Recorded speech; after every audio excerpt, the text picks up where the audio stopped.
But the industry-wide secret butchers don't want you to know about. Major suppliers have been caught using a special product known as meat glue to stick together scraps of meat to sell as prime cuts. But while this product has been banned overseas, there's no law prohibiting its use here. Here's Rodney Lowe's with this special investigation.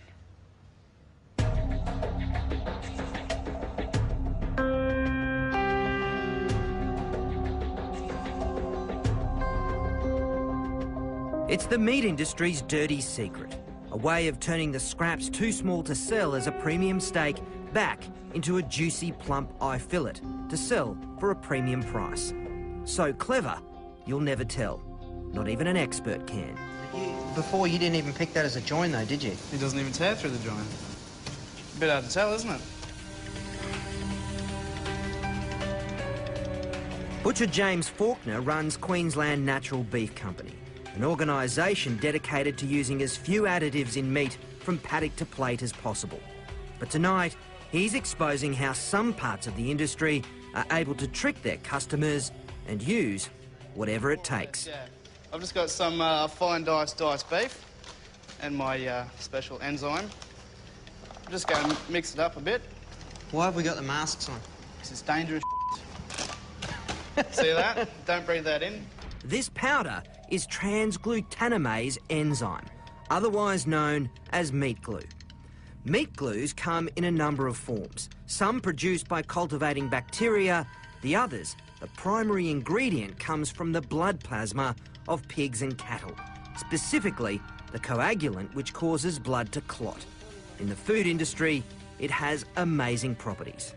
So just got a little bit here, about a teaspoonful. Yep. Just over the top like that. And with our gloves on, of course, we mix it up. Then roll it in plastic film and refrigerate. 6 hours later, you have a solid piece of meat. And essentially, you've got a reborn, rebirthed eye fillet. More or less, yeah. Ours uncooked is easy to spot the difference, but cooked is another story. OK, so the meat glue one is on the right and the real McCoy is on the left. And it's not just beef. Pork, lamb, fish and chicken are all stuck back together using this glue. It looks like one piece of chicken. It's unbelievable, isn't it? Yep. But hard to tell, isn't it? Particularly that. On the grill, it's even harder to pick. So that's the real McCoy. Give this a burl.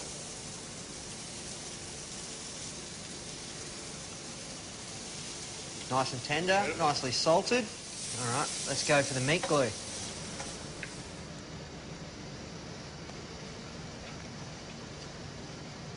I can't tell the difference. Pretty good, but potentially dangerous. I've sort of got two concerns. One that is well publicised, which is misleading people. The other area is the microbial side. It's why the European Union moved to ban meat glue in May last year. Microbiologist Glenn Pinner. If this food is sold or represented as a solid piece of steak and you cook it rare, you're really leaving yourself open to get food poisoning. Once you glue two pieces together, it's difficult to cook thoroughly those parts that were on the outside but are now on the inside. The amount of bacteria on a steak that has been put together with meat glue is hundreds of times higher. We had no idea how guarded a secret this was until we started contacting restaurateurs and butchers to ask them about the use of meat glue. Many of them didn't want to speak for fear of upsetting their suppliers, creating bad blood in an industry that has become very clever at using this product. Are you just shaking your head? A little bit. It's unbelievable, isn't it? This cube roll we bought from a wholesaler that produces stuck-together steaks en masse. Their effort's so good, James, our butcher, couldn't tell even when it was raw. It's even harder in the restaurant, which are some of the biggest users of glued meat. And chances are, unless you're a vegetarian, you're eating it on a regular basis. But with current labelling laws, neither butchers nor your local eatery have to tell you you're eating chicken glued together with cow's blood or beef held together by pig. It's the same reason they can take low-grade meat and pump it with water and flavour to make it edible. OK, so just after about a minute or two, we've got quite a lot of moisture out of there.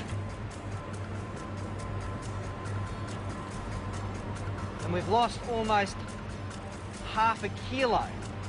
Then the practice of selling mutton as lamb and old cow as prime cut beef. Like this. So old, a meat grader said it was only good for pet mince.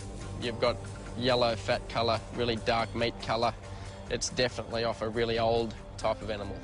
In New South Wales, new labelling regulations have just been introduced to help consumers choose quality meat, but it's not compulsory. So for most of us, picking a quality piece of meat is still a shot in the dark.